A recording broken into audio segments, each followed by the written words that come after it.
레인지로버 스포츠 P360HSE와 1,700만원 차이, 단순히 엔진 출력이 40마력이 높아서 비싼 걸까요? 아닙니다. 이 차의 진짜 가치는 밑바닥, 즉 하체에 있습니다. 그 비밀 오늘 바로 모두 파헤쳐 드리겠습니다. 시작해 보겠습니다.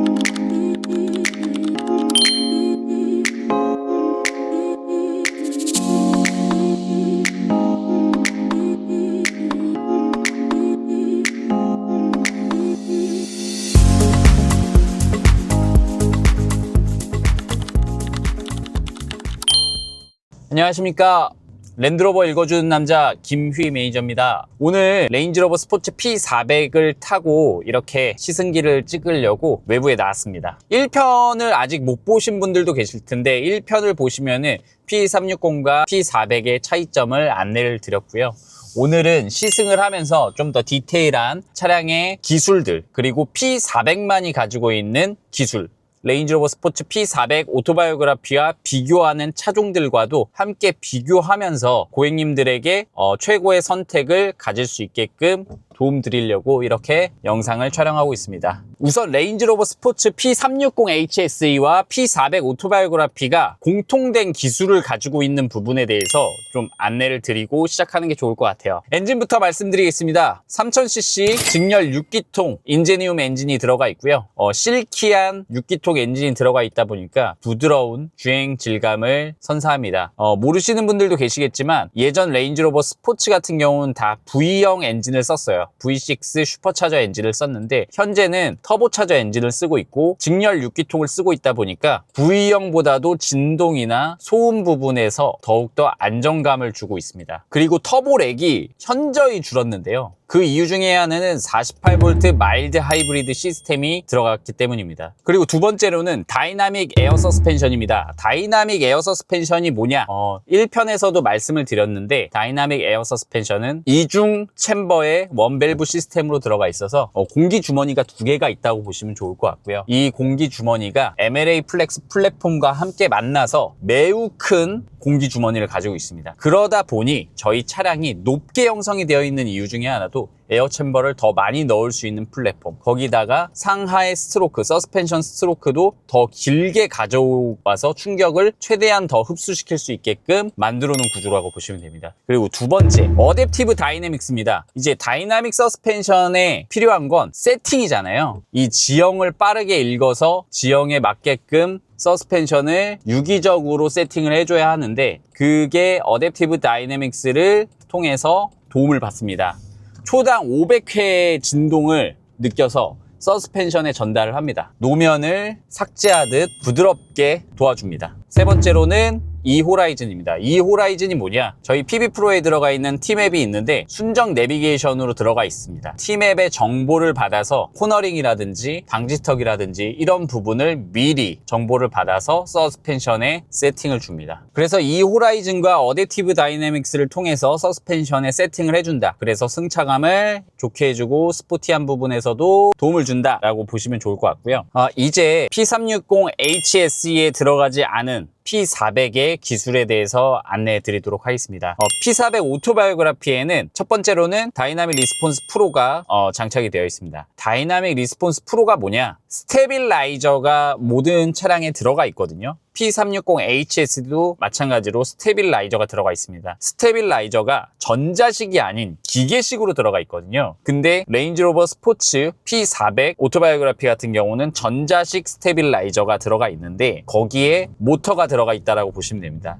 기계식 스테빌라이저 같은 경우는 감쇄력을 모드에 따라 변화를 준다고 보시면 됩니다. 단단해지거나 풀어주거나 모드에 따라 변화를 준다고 보시면 좋을 것 같고요. 다이나믹 리스폰스 프로 같은 경우는 스테빌라이저가 전륜과 후륜에 들어가는데 이게 48V 마일드 하이브리드와 결합이 됩니다. 모터가 들어가요. 그래서 유동적으로 코너링은 코너링대로 조여주고 풀어줘야 될 땐 풀어줍니다. 하지만 여기에 가장 진가는 직진성을 추구할 때는 디커플링, 아예 스테빌라이저를 없애버린다고 보시면 돼요. 스테빌라이저라는 게 왼쪽, 오른쪽에 구동축을 연결을 해놓는 이제 강성을 주는 거라고 보시면 좋은데 롤이 없게끔 도와주는 거예요. 하지만 직진을 할 때는 이거를 디커플링을 하게 되면 어떻게 되죠? 승차감이 매우 좋아집니다. 일반적으로 모든 차들은 스테빌라이저가 분리가 되지가 않습니다. 많은 브랜드들이 다 마찬가지예요. 그러다 보니 이제 분리가 됨으로써 승차감을 더 개선할 수 있다. 그래서 노면을 좀 더 걸러준다라고 보시면 좋을 것 같습니다. 그리고 EAD,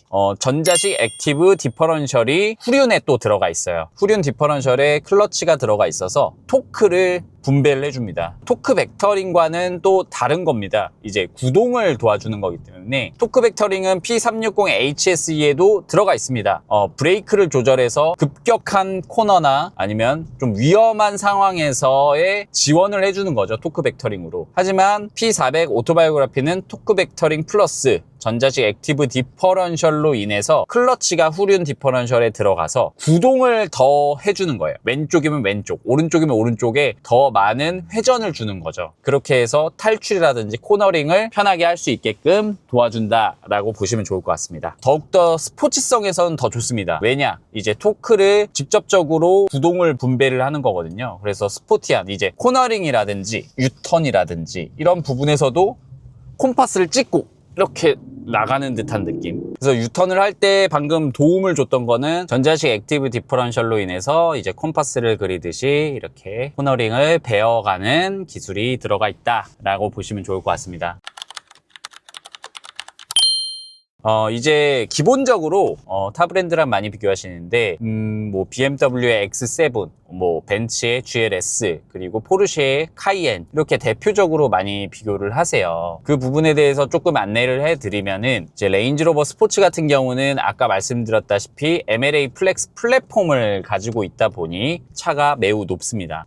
차가 매우 높고 X7 대비해서도 더 높죠. 그러다 보니 전동 사이드 스텝이 필요해요. 전동 사이드 스텝이 없으면은 타기가 조금 불편합니다. 하지만 X7은 어떻죠? 사이드 스텝이 굳이 필요가 없습니다.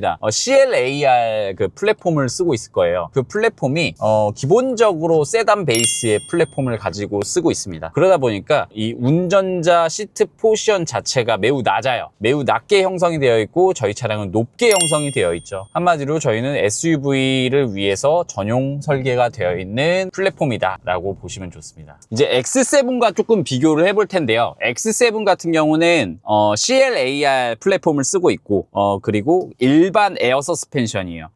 원밸브 시스템, 원챔버 원밸브 일반 서스펜션이고 거기에 스트로크도 매우 짧죠. 왜냐하면 세단 베이스의 차량이다 보니까. 좀 비유를 한번 해볼게요. 처음부터 설계가 100평의 2층짜리 건물이다 라고 하면은 처음부터 설계나 이런 부분이 잘 돼서 건물을 올리겠죠. 근데 처음에는 50평짜리 건물을 만들어요. 50평짜리 건물을 만드는데 만들고 나서 2층을 올리고 옆에를 확장을 하는 거죠. 그런 것과 비교를 하면 좋을 것 같아요. 한마디로 레인지로버 스포츠는 처음부터 2층짜리 집을 생각을 하고 만든 차라고 생각을 하시면 되고, 이제 X7 같은 경우 1층짜리 집을 이제 2층짜리로 만들었다라고 보시면 좋을 것 같아요. 그러다 보니까 시트 포지션의 차이, 그리고 스트로크 자체가 매우 길고, 거기다가 저희 MLA 플렉스 플랫폼 같은 경우는 알루미늄이 80%가 들어가요. 모든 부품의 80%. 하체류도 다 모두 알루미늄이에요. 이제 X7 같은 경우도 저희 다이나믹 리스폰스 프로 같은 기술이 들어가 있어요. 그게 바로 이그제큐티브 드라이브 프로라는 기술이 들어가 있습니다. 한마디로 전자식 스테빌라이저예요. 동일하게 48V 마일드 하이브리드로 쓰는 거고, 하지만 이 48V 마일드 하이브리드를 쓰지만 저희는 이제 디커플링을 해서 직진 안전성을 주는 반면, 이제 X7 같은 경우는 이그제큐티브 드라이브 프로로 롤링을 더욱더 억제하고 노면이 좋은 곳에서의 더 스포츠성을 더 강조한다라고 보시면 좋을 것 같아요. 그래서 코너링이라든지 이런 부분에서 좀 더 스포츠성이 좋다. 하지만 직진성 안정성이라든지 승차감이라든지 이런 부분은 사실 레인지로버 스포츠가 더 우세하다라고 저는 생각이 듭니다. X7이 매끄러운 도로 위에서 가장 빛나다면 레인지로버 스포츠는 험로와 포장도로 어디에서도 변함없는 고결함을 유지합니다. 도로의 상태를 따지는 게 아니라 어떤 길이라도 랜드로버답게 레인지로버답게 만들어버리는 압도적인 포용력을 가졌어요. 한마디로 X7은 하체 세팅이 이제 영리한 비서라면 레인지로버 스포츠는 강력한 경호원이에요.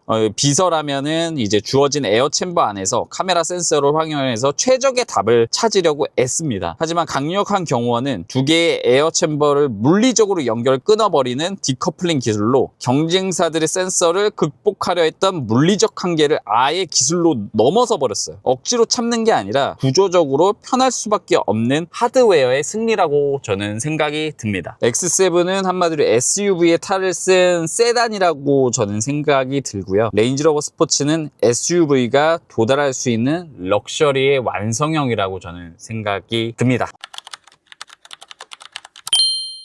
다음 차로는 이제 벤츠 GLS랑도 많이 비교를 하시잖아요. GLS는 근데 사실 말할 수 있는 게 없습니다.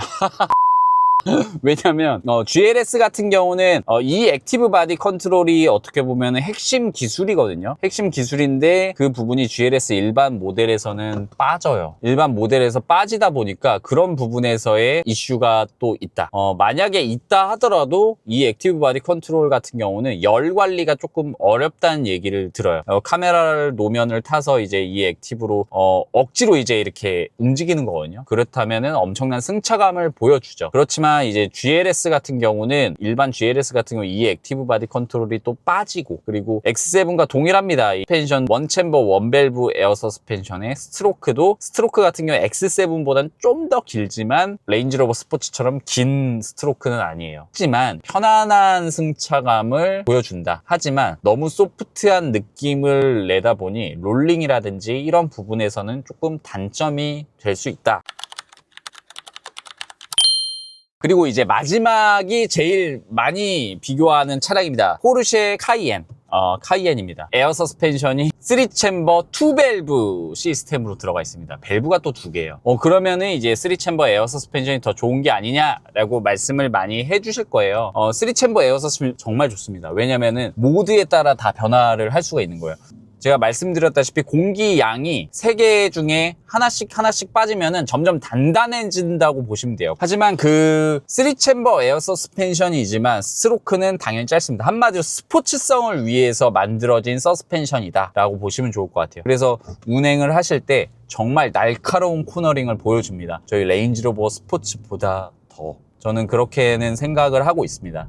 하지만 승차감과 이 부드러움의 럭셔리한 느낌을 주는 거는 당연히 레인지로버 스포츠가 한 수위죠. 그리고 차량 크기도 마찬가지입니다. 공간성 같은 경우도 아우디의 MLB 플랫폼을 쓰고 있잖아요. 그래서 아우디 Q8과 크기는 동일합니다. 그러다 보니 지금 비교하는 차종들보다는 크기가 작을 수는 있습니다. 그래서 3챔버 에어 서스펜션으로 이제 모드에 따라 이제 단단함을 보여주는 겁니다. 그냥 모드에 따라 이제 컴포트 모드를 놓게 되면은 3챔버 에어서스에 모든 공기가 다 들어가서 부드럽게 해주고 뭐 스포츠 모드를 하면 한 단계 또 공기를 빼주고 그런 시스템이라고 보시면 좋을 것 같고 능동적으로 이제 승차감을 좋게 단단하게 코너링이나 이런 부분에서 도와주는 거는 PDCC예요. PDCC가 들어가 있는데 전자식으로 들어가 있는 스테빌라이저예요. 이제 모터가 들어가 있어서 전자식으로 조여졌다 풀어졌다 하는 거죠. 하지만 디커플링은 당연히 안 됩니다. 레인지로버 스포츠만 디커플링을 합니다. 그러다 보니 스테빌은 그대로 들어가 있지만 그거를 풀어주고 조여줘서